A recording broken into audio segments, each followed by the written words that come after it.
अस्सलाम वालेकुम, मैं हूँ पारस जहां ज़ेब। ये कहानी है सियासी मफादात की, लालच की, दौलत की और झूठी शान की। ये कहानी है अनापरस्ती की, ये कहानी है ताकत और हुक्मरानी के फ़वाइद की, और ये कहानी है गैरत के नाम पर शदीद बेशर्मी और गैर इखलाकी तर्ज अमल की।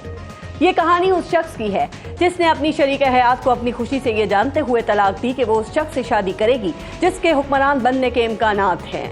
अब जरा सोचिए कि उस शख्स ने गैरत की जंग लड़ने का सोच लिया, जिसको अपनी मनकुआ को तलाक देते वक्त कोई गैरत नहीं आई, जिसको शादी की खबर देने वालों को झूठा कहते हुए कोई गैरत नहीं आई, जिसको तलाक के बाद अपनी साबका बीवी को वलीउल्लाह कहते हुए भी कोई गैरत नहीं आई, जिसको उस वक्त के वाकयात का फ्रंट लाइन पर आके दिफा करते हुए कोई गैरत नहीं आई, जिसको उस फैसले के नतीजे में हासिल होने वाले बेपनाह फवाइद और मफादात समेटते हुए भी कोई गैरत नहीं आई, जिसको अपने जिले के डीपीओ को सबक सिखाते हुए कोई गैरत नहीं आई, वो पुलिस ऑफिसर जो अपना काम कर रहा था उसको अपने डेरे पे बुलाकर अपनी ताकत दिखाकर तबादला करते हुए भी गैरत नहीं आई।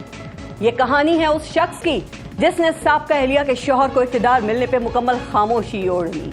वो खुद को हुक्मरानों के घर का ही एक फर्द समझने लगा। उसके करीबी लोग खुद को पंजाब के असल हुक्मरान ख्याल करने लगे। ये कहानी है उस शख्स की जिसने अपने बच्चों की मां को तलाक देकर अपने लिए ताकत हासिल की, अपने बच्चों के लिए हुक्मरानों सा स्टेटस हासिल किया, अपने और अपने बच्चों के लिए शाहाना प्रोटोकॉल हासिल किया, अपने जिले में अपनी मर्जी की पुलिस लगवाई, अपनी मर्जी की ब्यूरोक्रेसी लगवाई। सरकारी ऑफिसर्स की मिली भगत और इख्तियारात के नाजायज इस्तेमाल से इस शख्स पर सरकारी जमीनों की अलॉटमेंट के इल्जामात हैं।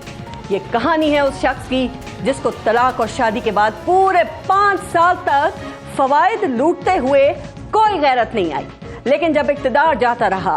ताकत छिन गई, तो वो शख्स गैरत के नाम पर इस माशरे की बुनियादी अक़दार, हमारी इस्लामी रिवायात और हमारे ख़ानदानी तशख़्ख़ुस को पामाल करने के लिए सामने आ गया।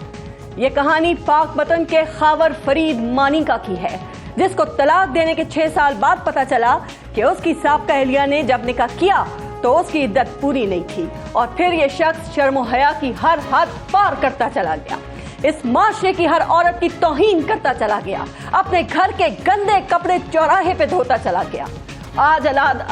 अदालत ने इस शख्स को झूठा साबित करते हुए इसकी साबका अहलिया को बाइज्जत बरी कर दिया है। ये केस गैरत का नहीं बल्कि बेशर्मी और ढिठाई की मिसाल था।